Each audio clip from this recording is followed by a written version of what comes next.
po si Risa Jane Bodegas, kasama ko po si Marian Jimenez. At nandito po kami sa barangay Di Makita.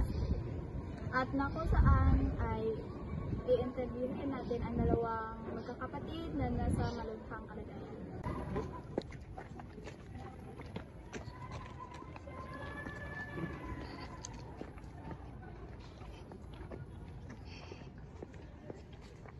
Hello po, pa kayo ma-interview sandali.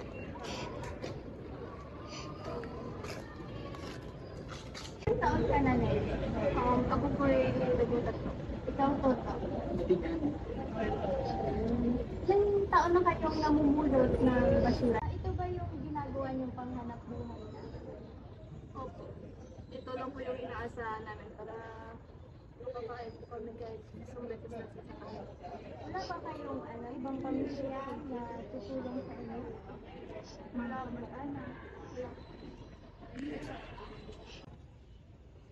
Huwag ka na umiyak, Nel. 2 taon na po. Simula nung namatay yung nanay namin. Wala kayong nang nakapag-aral, di kayo na kahit elementary din iwan. Hindi po. Ay, saan kayo nakatira ngayon? Kahit saan lang po. Saan kami papagsarin. Hindi po kami umuwi sa bahay kasi pinukuha ni Papa yung pera namin. Wala ba siyang trabaho? Wala.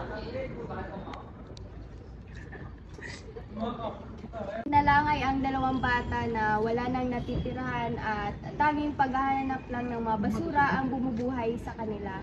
Kaya sa mga may mabubuting loob, sa mga may matatabang puso, kami po ay tumatanggap ng pera sa GCash. Through GCash, BDO, pwede niyo po kami ba-contact sa 099999. At yun lamang po ang aming balita about po yun sa child labor dahil napakabata pa nila ay magtatrabaho na. At yun lamang po, salamat.